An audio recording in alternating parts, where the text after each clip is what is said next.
नमस्कार, मैं हूं श्रद्धा तिवारी और आप देख रहे हैं एमएनएस न्यूज़ टीवी। स्वागत है आपका प्राइम टाइम में। एक नजर आज की हेडलाइंस की ओर। ऑपरेशन सिंदूर के बाद पीएम का पहला गुजरात दौरा। भारत की अर्थव्यवस्था को लेकर विपक्ष ने भाजपा पर साजिश निशाना। तेज प्रताप यादव को पार्टी से निकालने के बाद तेजस्वी यादव का पहला बयान। तो खबरें विस्तार से। ऑपरेशन सिंदूर के बाद पीएम मोदी का पहला गुजरात दौरा। ऑपरेशन सिंदूर के बाद पहली बार प्रधानमंत्री नरेंद्र मोदी सोमवार 26 मई को गुजरात दौरे पर जाएंगे। इस दौरान वो अहमदाबाद, वडोदरा और भुज में रोड शो भी करेंगे, जिसको लेकर तमाम तरह की तैयारियां की गई। खास बात यह है कि इन तैयारियों में ऑपरेशन सिंदूर की झलक भी दिखाई दे रही है। सेना के जवानों की तस्वीरें, सिंदूरों और सड़कों को तिरंगे के रंग से सजाया गया है। सभी रूट्स को दुल्हन की तरह सजाया गया है। सड़कों के किनारे तिरंगों के साथ साथ ब्रह्मोस और राफेल की प्रदर्शनी भी लगाई गई।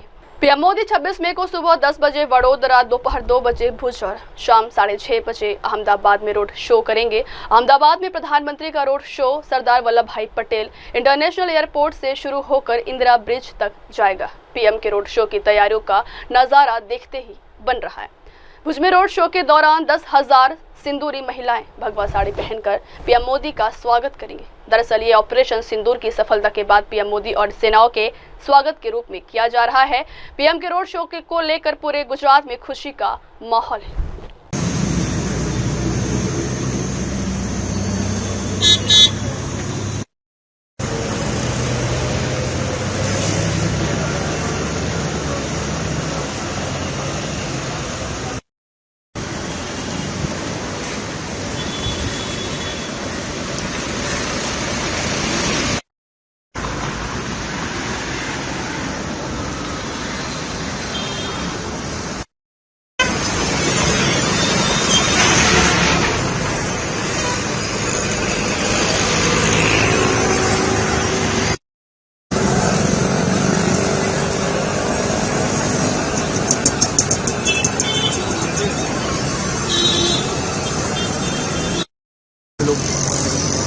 नजरी ले लो।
आगे रही है।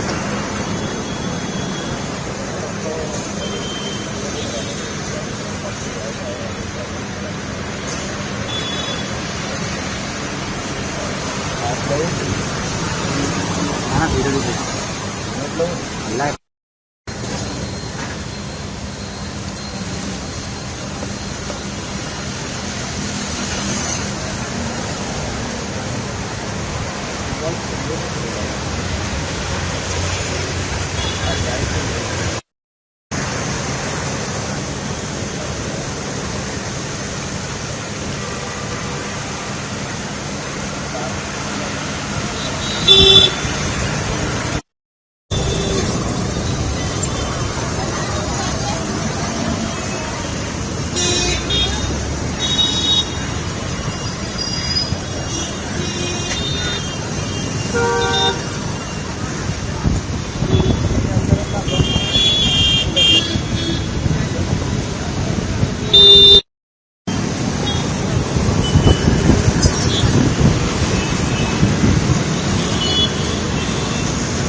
छतरी ले लो।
चला आगे रही है।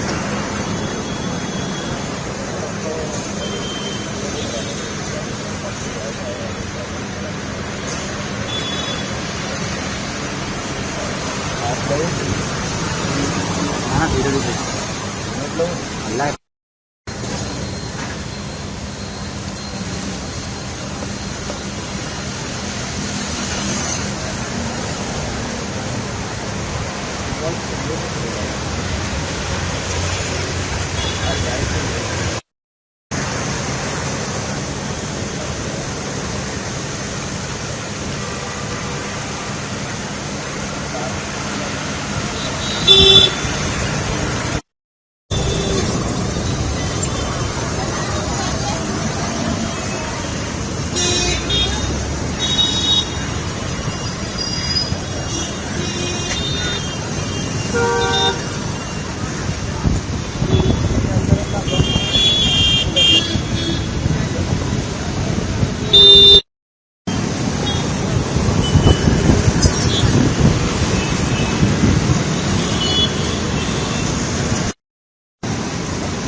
बढ़ते अगली खबर की ओर। भारत की अर्थव्यवस्था को लेकर विपक्ष ने भाजपा पर साधा निशाना। नीति आयोग के सीईओ बीवीआर सुब्रमण्यम ने जानकारी देते हुए कहा है कि भारत जापान को पीछे छोड़कर विश्व की चौथी सबसे बड़ी अर्थव्यवस्था बन गया है। भारत की इकोनॉमी $4 ट्रिलियन हो गई है। कुछ ही वर्षों में भारत जर्मनी को पीछे छोड़कर दुनिया की तीसरी बड़ी अर्थव्यवस्था बन जाएगा। जहां एक तरफ भाजपा के नेता इसका सारा श्रेय प्रधानमंत्री नरेंद्र मोदी को दे रहे हैं, वहीं दूसरी तरफ विपक्ष के नेता इसको लेकर भाजपा पर निशाना साध रहे हैं। विपक्षी नेताओं ने नीति आयोग के इस ऐलान के बाद मोदी सरकार को कटघरे में खड़ा कर दिया है। कांग्रेस नेता पवन खेड़ा ने सरकार से सवाल पूछते हुए कहा है कि सरकार मध्यम वर्ग की परेशानी और बेरोजगारी पर भी बात करे। आरजेडी नेता मनोज झा ने सरकार से कहा है कि क्या अर्थव्यवस्था बढ़ने से आम आदमी पर कुछ असर पड़ेगा। भारत दुनिया की चौथी सबसे बड़ी अर्थव्यवस्था बनने पर कांग्रेस नेता पवन खेड़ा ने कहा है कि सरकार को यह देखना चाहिए कि इसमें आम नागरिकों को कितना फायदा हो रहा है।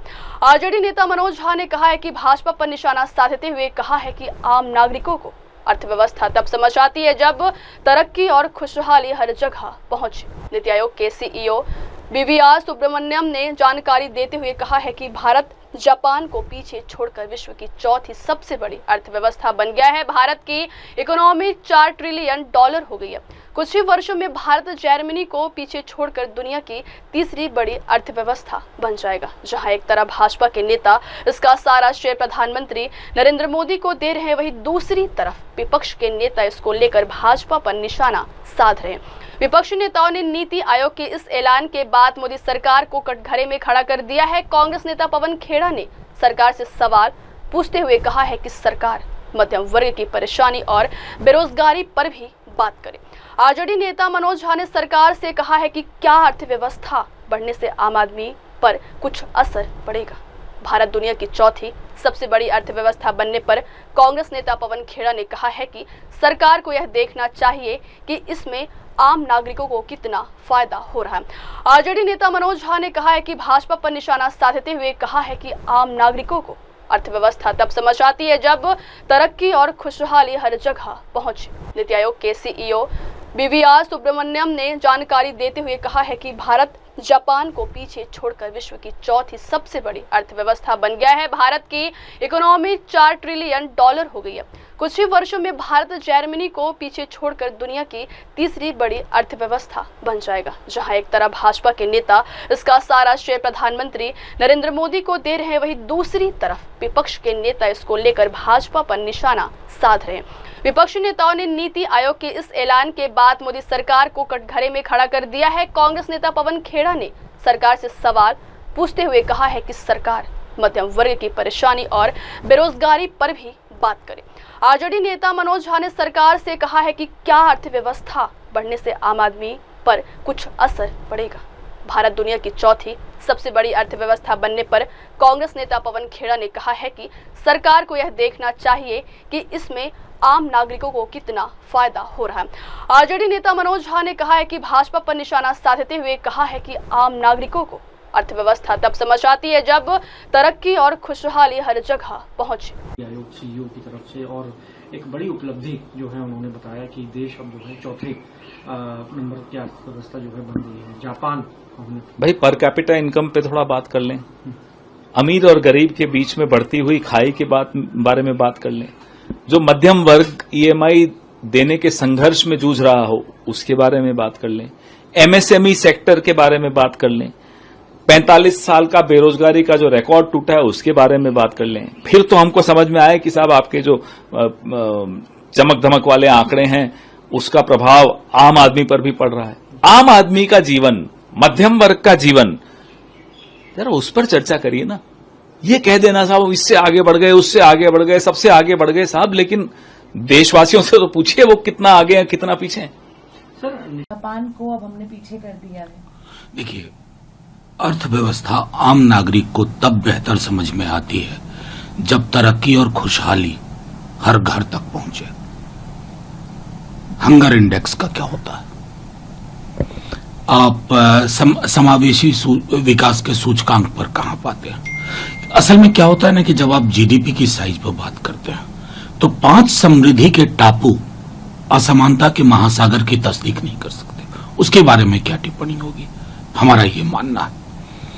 और मैं तो बार बार कहूंगा कि कोई भी अर्थव्यवस्था, कोई भी व्यक्ति जो विवेचना करे वो आर्टिकल 39C जो भारतीय संविधान का है उसको एक बार पढ़ ले। आय की असमानता क्यों इतनी बढ़ रही है, ये सारी चीजें एक ट्रैजेक्टरी पे चलनी चाहिए। बढ़ते अगली खबर की ओर। तेज प्रताप को पार्टी से निकालने के बाद तेजस्वी यादव का पहला बयान। आरजेडी प्रमुख लालू प्रसाद यादव ने अपने बड़े बेटे तेज प्रताप यादव को पार्टी से 6 साल के लिए निकाल दिया है। इसके साथ ही परिवार से भी बेदखल कर दिया गया है। लालू यादव ने सोशल मीडिया पर पोस्ट कर इस बात की जानकारी दी, जिसमें उन्होंने साफ कहा है कि उनके बड़े बेटे की गतिविधि, आचरण और गैर जिम्मेदाराना व्यवहार पारिवारिक मूल्यों और संस्कारों के अनुरूप नहीं है। ऐसे में उन्हें पार्टी और परिवार से दूर किया जाता है। वहीं अब इस मामले पर लालू यादव के छोटे बेटे और बिहार विधानसभा में नेता प्रतिपक्ष तेजस्वी यादव का बयान सामने आया। तेजस्वी यादव ने साफ कहा है कि हम ऐसी चीजों को बर्दाश्त नहीं कर सकते, हम काम कर रहे हैं और बिहार की जनता के लिए समर्पित है। रही बात मेरे बड़े भाई की, तो राजनीतिक जीवन और निजी जीवन अलग अलग है। उन्हें अपने निजी फैसले लेने का अधिकार है, वह वयस्क हैं और फैसले लेने के लिए स्वतंत्र हैं। हमारी पार्टी के प्रमुख ने यह स्पष्ट कर दिया है और जब से उन्होंने ऐसा कहा है, यह उनकी भावना है। हमने ऐसी चीजों पर सवाल नहीं उठाया। वह अपने निजी जीवन में क्या कर रहे हैं, कोई भी कुछ करने से पहले नहीं पूछता। मुझे यह सब मीडिया के जरिए ही पता चला। दरअसल तेज प्रताप ने बीते शनिवार को ही सोशल मीडिया पर एक लड़की के साथ अपने रिलेशनशिप के बारे में बताया था। उन्होंने अपनी गर्लफ्रेंड की एक तस्वीर शेयर करते हुए कहा था कि वो पिछले 12 सालों से रिलेशन में है। तेज प्रताप की इस पोस्ट वायरल हो गई। मीडिया पर खबर आने के बाद हालांकि तेज प्रताप ने अपनी सफाई दी। आरजेडी प्रमुख लालू प्रसाद यादव ने अपने बड़े बेटे तेज प्रताप यादव को पार्टी से 6 साल के लिए निकाल दिया है। इसके साथ ही परिवार से भी बेदखल कर दिया गया है। लालू यादव ने सोशल मीडिया पर पोस्ट कर इस बात की जानकारी दी, जिसमें उन्होंने साफ कहा है कि उनके बड़े बेटे की गतिविधि, आचरण और गैर जिम्मेदाराना व्यवहार पारिवारिक मूल्य और संस्कारों के अनुरूप नहीं है। ऐसे में उन्हें पार्टी और परिवार से दूर किया जाता है। वहीं अब इस मामले पर लालू यादव के छोटे बेटे और बिहार विधानसभा में नेता प्रतिपक्ष तेजस्वी यादव का बयान सामने आया। तेजस्वी यादव ने साफ कहा है कि हम ऐसी चीजों को बर्दाश्त नहीं कर सकते, हम काम कर रहे हैं और बिहार की जनता के लिए समर्पित है। रही बात मेरे बड़े भाई की, तो राजनीतिक जीवन और निजी जीवन अलग अलग है। उन्हें अपने निजी फैसले लेने का अधिकार है, वह वयस्क हैं और फैसले लेने के लिए स्वतंत्र हैं। हमारी पार्टी के प्रमुख ने यह स्पष्ट कर दिया है और जब से उन्होंने ऐसा कहा है, यह उनकी भावना है। हमने ऐसी चीजों पर सवाल नहीं उठाया। वह अपने निजी जीवन में क्या कर रहे हैं, कोई भी कुछ करने से पहले नहीं पूछता। मुझे यह सब मीडिया के जरिए ही पता चला। दरअसल तेज प्रताप ने बीते शनिवार को ही सोशल मीडिया पर एक लड़की के साथ अपने रिलेशनशिप के बारे में बताया था। उन्होंने अपनी गर्लफ्रेंड की एक तस्वीर शेयर करते हुए कहा था कि वो पिछले 12 सालों से रिलेशन में है। तेज प्रताप की इस पोस्ट वायरल हो गई। मीडिया पर खबर आने के बाद हालांकि तेज प्रताप ने अपनी सफाई दी। आरजेडी प्रमुख लालू प्रसाद यादव ने अपने बड़े बेटे तेज प्रताप यादव को पार्टी से 6 साल के लिए निकाल दिया है। इसके साथ ही परिवार से भी बेदखल कर दिया गया है। लालू यादव ने सोशल मीडिया पर पोस्ट कर इस बात की जानकारी दी, जिसमें उन्होंने साफ कहा है कि उनके बड़े बेटे की गतिविधि, आचरण और गैर जिम्मेदाराना व्यवहार पारिवारिक मूल्य और संस्कारों के अनुरूप नहीं है। ऐसे में उन्हें पार्टी और परिवार से दूर किया जाता है। वहीं अब इस मामले पर लालू यादव के छोटे बेटे और बिहार विधानसभा में नेता प्रतिपक्ष तेजस्वी यादव का बयान सामने आया। तेजस्वी यादव ने साफ कहा है कि हम ऐसी चीजों को बर्दाश्त नहीं कर सकते, हम काम कर रहे हैं और बिहार की जनता के लिए समर्पित है। रही बात मेरे बड़े भाई की, तो राजनीतिक जीवन और निजी जीवन अलग अलग है। उन्हें अपने निजी फैसले लेने का अधिकार है, वह वयस्क हैं और फैसले लेने के लिए स्वतंत्र हैं। हमारी पार्टी के प्रमुख ने यह स्पष्ट कर दिया है और जब से उन्होंने ऐसा कहा है, यह उनकी भावना है। हमने ऐसी चीजों पर सवाल नहीं उठाया। वह अपने निजी जीवन में क्या कर रहे हैं, कोई भी कुछ करने से पहले नहीं पूछता। मुझे यह सब मीडिया के जरिए ही पता चला। दरअसल तेज प्रताप ने बीते शनिवार को ही सोशल मीडिया पर एक लड़की के साथ अपने रिलेशनशिप के बारे में बताया था। उन्होंने अपनी गर्लफ्रेंड की एक तस्वीर शेयर करते हुए कहा था कि वो पिछले 12 सालों से रिलेशन में है। तेज प्रताप की इस पोस्ट वायरल हो गई। मीडिया पर खबर आने के बाद हालांकि तेज प्रताप ने अपनी सफाई दी। हमने जो भावना राष्ट्र अध्यक्ष जी की थी, पिता की थी, उन्होंने स्पष्ट कर दिया है। और हम तो नेता विरोधी दल है, राष्ट्र अध्यक्ष वो है, जो उनका निर्णय है उन सबको हम लोग जो है पालन करते हैं। तो हम लोगों को भी ये चीजें ठीक नहीं लगती हैं। तो जो निर्णय हुआ है वो हम लोग लालू जी के साथ। पॉलिटिक्स में मॉरलिटी कितना होना चाहिए? ये देखिए, राजनीति और निजी जीवन अलग है। हमारे बड़े भाई हैं, वो निजी जीवन में क्या फैसले लेते हैं उससे हमको क्या लेना देना है। वो बड़े हैं, वो उनको पता है उनके निर्णय से क्या फायदा होगा, नुकसान होगा। और राजनीतिक में, निजी जीवन में इसमें हम क्या टिप्पणी करेंगे। जो उनको करना है वो कर रहे हैं, वो अब बड़े हैं। देखिए, आप एक बात स्पष्ट है, ठीक है ना। जहाँ तक मेरी बात है, हमें ये सब चीजें ना तो अच्छा लगता है, ना बर्दाश्त हम करते हैं। दूसरी बात, हम अपना काम कर रहे हैं, बिहार के प्रति हम समर्पित हैं और हम जनता के दुख सुख में हम भाग ले रहे हैं, जनता के मुद्दे को उठा रहे हैं। हम नेता विरोधी दल हैं।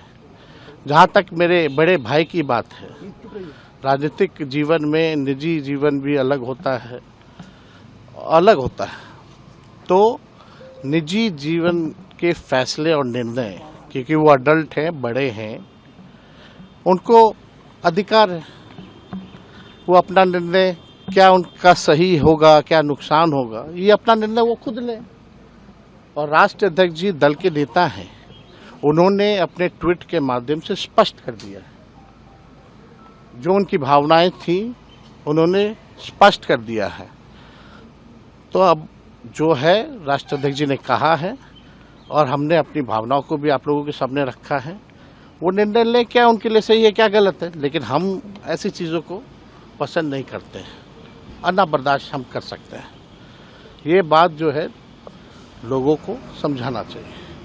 अब वो क्या अपने निजी जीवन में कर रहे हैं, नहीं कर रहे हैं, ये किसी से पूछ के तो नहीं करता है लोग। तो आप लोगों के ही माध्यम से भाई हमको जो है मीडिया में जानकारी मिली। बढ़ते अगली खबर की ओर। अभिषेक बनर्जी ने जापान में बताया संकट में कैसे हो विपक्ष की भूमिका। तृणमूल कांग्रेस सांसद अभिषेक बनर्जी एक बहुदलीय प्रतिनिधिमंडल के साथ जापान दौरे पर हैं। इस प्रतिनिधिमंडल का उद्देश्य पाकिस्तान प्रायोजित आतंकवाद के खिलाफ दुनिया को एकजुट करना है। अभिषेक बनर्जी ने पाकिस्तान को आतंकवाद का वाइल्ड हैंडलर बताया। प्रतिनिधिमंडल भारत की आतंकवाद के प्रति जीरो टॉलरेंस की नीति को उजागर करेगा और अंतर्राष्ट्रीय भागीदारों को ऑपरेशन सिंदूर के बारे में जानकारी देगा। जेडीयू सांसद संजय झा की अगुवाई में यह प्रतिनिधिमंडल जापान, इंडोनेशिया, मलेशिया, कोरिया, गणराज्य और सिंगापुर में नेताओं से मिलेगा। जापान में भारतीय समुदाय के साथ बातचीत में अभिषेक बनर्जी ने कहा है कि भारत डर से नहीं झुकेगा। उन्होंने कहा है, हम यह संदेश और सच्चाई साझा करने आए हैं कि भारत झुकने से इनकार करता है। तो दिखाने वाले हैं to expose the actual face of Pakistan. हम लोग चाहते हैं you living outside the nation, not just in Japan, जो जहां भी रह रहे हैं, you might be living outside as a part of your professional commitment, your academical commitment, कुछ भी हो, आप चाहे 4 लोगों से मिलने भी जाओ, try to raise it. You are the biggest evangelist and proponent of the country. Wherever you are staying, try to raise it in your circle. Try to raise it with any influencer in the locality that you meet. Try to raise it in your own way and show them the pictures. Use your digital media platforms and social media platforms, propagate it aggressively and further amplify the message of how India is trying to combat terrorism by bringing the world collectively to fight against terrorism and how India has taken the lead. और आप ये चीज सबको बताइए कि 24 घंटे के अंदर 22 तारीख को जो अटैक हुआ, there is a terrorist group called TRF, which is the resistant front. TRF ने इस अटैक का क्लेम लेते हुए ये माना कि this attacks were carried out by us on our behalf. TRF क्या है? TRF लश्कर तैयबा का एक प्रॉक्सी ऑर्गेनाइजेशन है एंड लश्कर तैयबा आप सबको पता है is a UN designated terror organisation.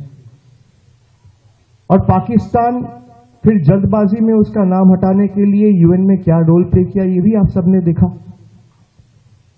और खाली यही नहीं, एक के बाद एक जो एयर स्ट्राइक हुआ, जो फोटो आपको अपराजिता जी ने दिखाया, high-ranking military officials, military generals of Pak Army are physically present to offer their tributes and respects to those terrorists.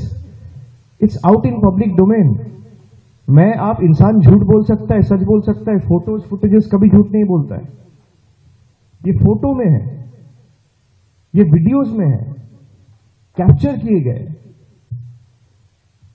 तो मुझे लगता है कि ये role aggressively. Every Indian has to play this role in contributing towards shaping the global narrative. Like I've said, you should engage with your communities, speak to the legal representatives, public representatives, influencers in your localities. Use your social media platforms for digital amplification. And we are here to share the message and the truth that India refuses to bow down. We will not yield to fear. We have learned to give you the reply in the language you understand. I belong from a political party who is in the opposition. It's in public domain. You all have seen that I have said that Pakistan needs to be taught a lesson in the language they understand. If terrorism is a rabid dog, Pakistan is a wild handler. So we first need to bring the world collectively to combat this wild handler. Otherwise, this wild handler will end up breeding and raising more rabid dogs. So we will not bow down before them. And we will make sure India is responsible. All our attacks and actions have been responsible, made with precision and non-escalatory. मैं चाहता हूं कि आप सब यहां से जाने के बाद आप लोग अब तक सबसे मैं देखा हूं जो लोग बाहर रहते हैं उसमें इंडिया में जो लोग रहते हैं उससे इंडियननेस ज्यादा है। जो लोग बाहर रहते हैं वो इंडियन फूड से लेके इंडियन कपड़ा से लेके इंडियन खाना से लेके इंडियन गाना से लेके आप लोग हर वक्त you live India you breathe India and so the expectation from all of you is far more from us. So I want you to be the country's biggest evangelist proponent and propagate this message of fighting against terrorism and how India has taken the lead. Thank you so much and thank you for taking out time and coming. Thank you. Jai Hind. बढ़ते अगली खबर क्या? Shashi Tharoor Congress party में है। BJP में उदित राज ने कांग्रेस सांसद से पूछा सवाल। कांग्रेस नेता उदित राज ने सोमवार को अपनी पार्टी सहयोगी शशि थरूर पर हाल ही में हुए पहलगाम आतंकी हमले पर उनकी टिप्पणी को लेकर निशाना साधा। पार्टी के प्रति उनकी निष्ठा पर सवाल उठाते हुए राज ने कहा है कि उन्हें आश्चर्य है कि क्या थरूर कांग्रेस के लिए बोल रहे हैं या खुद को सत्तारूढ़ भाजपा के साथ जोड़ रहे हैं। कांग्रेस नेता ने कहा है कि मैं शशि थरूर से पूछना चाहता हूं कि क्या वह कांग्रेस पार्टी में है या भाजपा में, क्या वह सुपर भाजपाई बनने की कोशिश कर रहे हैं। उदित राज की टिप्पणी थरूर द्वारा यह कहे जाने के एक दिन बाद आई है कि पहलगाम आतंकी हमला खुफिया विफलता का परिणाम हो सकता है और इसकी तुलना 7 अक्टूबर को इजराइल पर हमास के पहले से की जा सकती है। हालांकि उन्होंने कहा है कि लोगों को अभी सरकार की विफलताओं पर ध्यान केंद्रित नहीं करना चाहिए। थरूर ने कहा था कि स्पष्ट रूप से कुछ विफलताएं थी, लेकिन हमारे पास इजराइल का उदाहरण है जो सभी के अनुसार दुनिया की सर्वश्रेष्ठ खुफिया सेवा है, जिसे 7 अक्टूबर को मात्र 2 वर्ष पहले आतंकी हमले का सामना करना पड़ा था। मुझे ऐसा लगता है कि जिस प्रकार इजराइल जवाबदेही मांगने से पहले युद्ध के अंत तक प्रतीक्षा कर रहा है, उसी प्रकार मुझे लगता है कि हमें भी वर्तमान संकट को देखना चाहिए और फिर सरकार से जवाबदेही की मांग करनी चाहिए। Look, as far as intelligence failure is concerned, it's obvious that there was not foolproof intelligence. Obviously, there was some failure, but the question is whether the inevitable investigation that is required should be the priority now, or whether a credible response should be the priority now. In due course, there will have to be an investigation by the government, because it's the government's own responsibility to fix accountability and figure out what happened. And I hope they will do so. But we've got the example of Israel, October 7th. The world's best intelligence services, according to everybody, were taken by surprise on October 7th just 2 years ago. And my own view very clearly is that it seems to me that just as the Israelis are waiting till the end of the war before they demand accountability and answers, similarly, we too should first see the present crisis through, and then definitely there should be an accounting. But I don't expect at any time now or in the future that any country will ever have 100% foolproof intelligence. Sometimes you succeed, sometimes you don't. We'll never know about the various terror attacks that were successfully thwarted. We only know about the ones we failed to thwart. That is normal in any kind of relationship. I do agree that there were failures, but I do not agree right now that that should be the main focus. Main focus should be the outrageous crimes committed against innocent Indian tourists, the damage that is sought to be wrought to the economy of Kashmir in order to increase discontent in Kashmir, the damage being done to communal relations even within India by their kind of inflammatory communal rhetoric when the general in charge of the Pakistan army says Hindus and Muslims can never live together. What is the message he wants to send? This is disgraceful, contemptible language, and we must stand up firmly and unitedly against it. To my mind, all of India is united in wanting to give a fitting response to the Pakistanis. अब वक्त हो चला दर्शकों break का। Break के बाद की खबरें मेरे सहयोगी मीनल के साथ। अब तक के लिए देखते रहिए देश और दुनिया की तमाम बड़ी खबरें। धन्यवाद। हाय हेलो नमस्कार, मैं हूं पंकज विष्णु और आप देख रहे हैं MNS न्यूज। आप देख रहे हैं MNS न्यूज, सच